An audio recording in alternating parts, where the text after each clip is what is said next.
You're watching Dr. God's Technecture. Let's take some questions. Over there, yes. This question is for Kevin Kelly. Does technology want to self-excel the way Ray Kurzweil says it will? I think so. I think that's what it seems to be doing. I mean, Moore's law is really curious because it seems to be what technology wants, whatever we want, no matter how far we work on it. If, as these guys are suggesting, there actually is a double exponential over time, then that would suggest that technology wants to self-accelerate. So I think that's one of the things that technology wants. Artificial intelligence is operating at a lower level of intelligence than natural intelligence, and therefore is considered dangerous. Would you agree? Well, one of the problems in all this is we haven't addressed the cosmological perspective, is that we're here because we're here, and there could be a lot of worlds where there is no life. And therefore, making assumptions, that throws question into a lot of these things. I tried to talk about this from the standpoint of co-extinction, which is if this had happened, we wouldn't be here to observe it, which is basically the cosmological argument. So the fact that it hasn't happened here doesn't mean it can't happen, and therefore we should be cautious. Now, some people reject these arguments out of hand, but I don't see any reason to reject these arguments out of hand. It gives me caution, and especially the newer work which suggests that life may be rarer than we thought. The book Rare Earth and some of these things make me have more caution. So everything, every time I look, the farther I look, the more warning flags go up, quite frankly, for me. And I'm still looking. Is it possible for intelligence to evolve while ethics and morals do not? Well, I want to just point out that that in evolution, there's no ethics or morality until you reach complex societies. And in some sense, human societies, there may be some kind of small amount of ethics or morality in primates. Maybe even, you might say, within family groups in smaller, bears and so forth. But effectively, it's tooth and claw, dog eat dog, and so forth. So up until you have human intelligence, microbes do not have morality and ethics. Actually, Aristotle considered this question and said that it was basically rationality. Once you have rationality, the rational mind becomes, to seek ethics. Yeah, it takes a minimum level of intelligence to have anything remotely like that, it seems to me. That's not what... He says, if you have rational mind, won't you get ethics and morality? If you have intelligence, won't you then get ethics and morality? Does anyone want to comment on that?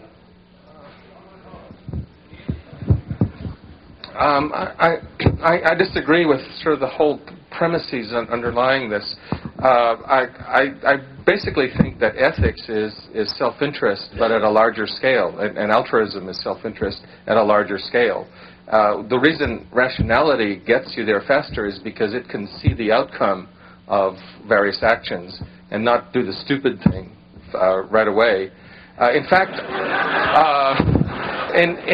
I think the equivalent of what you'd call ethical behavior evolves in stupid animals. The parasite-prey relationships, which start out very virulent and then gradually evolve into something less virulent because it's better for the parasite too, and then eventually, in some cases, evolve to a symbiosis, are basically an unintelligent system doing something that intelligence can maybe do in one step because it can foresee the consequences of acting, sort of being mean unnecessarily. Real quickly, I talked about how the Greeks and romanticizing. I think we're reading ethics into the world if we assume things that look like ethical behavior, they're only because of Darwinism. And I think we go back to, like I said, Aristotle, the rational mind that chooses to do something maybe against its own self-interest because they feel it's ethical is of different nature than the sort of Darwinian survival of the fittest that you were talking about. I think there's really a distinction. Way back with the white hat in the back row.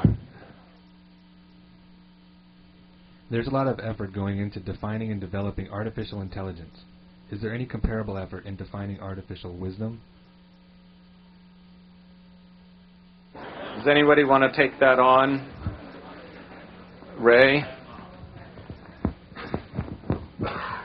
Well, I don't think we'll see non-biological systems emulating anything we would call wisdom until they are of the complexity and depth and richness of human intelligence.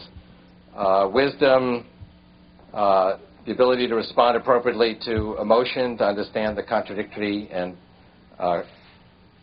ambiguous aspects of human emotion, are not side effects of human intelligence. That is the cutting edge of human intelligence. That is the most sophisticated, complex, difficult thing that we do. And our machines today are still 1 million times simpler than humans, and so they don't exhibit these endearing qualities. But it's the argument in my book that not only the MIPS, but the complexity and the richness and sophistication of these non-biological entities will exhibit these kinds of understandings, and we'll be able to use terms like wisdom and emotion appropriately for such systems. And in some cases, these systems will be derivative of human intelligence, a combination of created by humans, created by machines that were created by humans, created through biologically inspired models, copies of the human brain, some combination thereof, therefore derivative of the human civilization.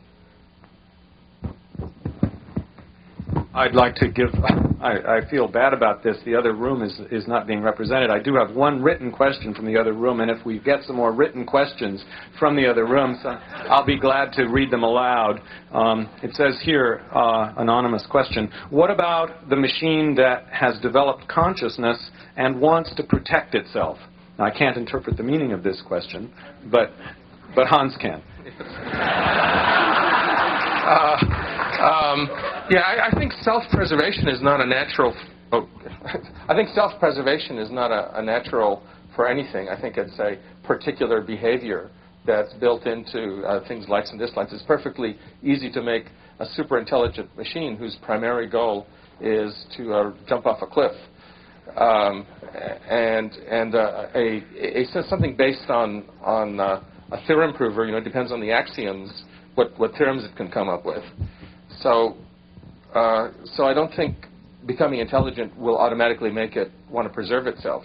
I think some machines will be built to want to preserve themselves under certain circumstances because it makes economic sense to do that. So these home robots I fantasize about will certainly want to protect themselves from random accidents, and they won't want to jump off cliffs, and so on. But on the other hand, there's no reason, and this is of course sounding very much like Asimov's laws, why they wouldn't want to sacrifice themselves if there was some danger to their owner, or even if their job were in jeopardy, and sacrifice themselves was the only thing to do.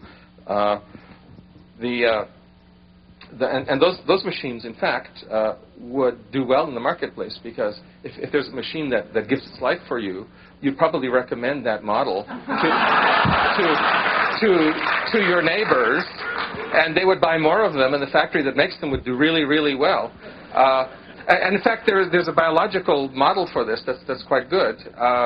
Worker ants are very self-sacrificing, and that's because their success in the world depends on their nest doing well. So they're willing to die if the odds are. Of course, they don't rationally work this out. It's just the way they're wired. Because